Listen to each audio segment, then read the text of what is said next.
Hello, आज म sakura हेर्न heart of Tokyo Shinjuku Gyoen national garden जाँदैछु।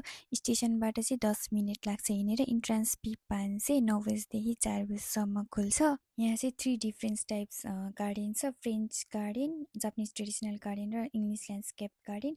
साकुरा चाहिँ पिङ्क र व्हाइट दुवै कलरको फुलेको छ। अहिले चाहिँ फेब्रुअरी भएर अलिअलि मात्र फुलेको छ।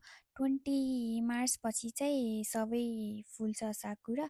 अबाउट 100 ट्री जति छ साकुराको चाहिँ। म चाहिँ यो पोखरी राम्रो लागेर आएको। वरिपरि 3वटा काठको पुल छ। गार्डन पनि राम्रो छ। यहाँ चाहिँ Tibetan pavilion, authentic Chinese style architecture, यहाँबाट चाहिँ ब्युटिफुल ल्यान्डस्केप गार्डन भ्यू देख्छ। गार्डन पहिला रोयल फ्यामिलीको लागि मात्र थियो भने वर्ल्ड वार सेकेन्ड पछि चाहिँ पब्लिकको लागि पनि खुल्यो। यहाँ चाहिँ नेचुरल र आर्टिफिसियल अट्र्याक्सन चाहिँ बोथ मिक्स छ।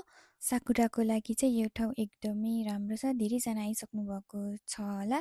नआउनुभएको साथीहरूलाई चाहिँ म हाइली रिकमेन्ड गर्छु। यो चाहिँ फ्रेन्च गार्डन अटुम सिजनको लागि बेस्ट हुन्छ। Thank you for watching. Bye by.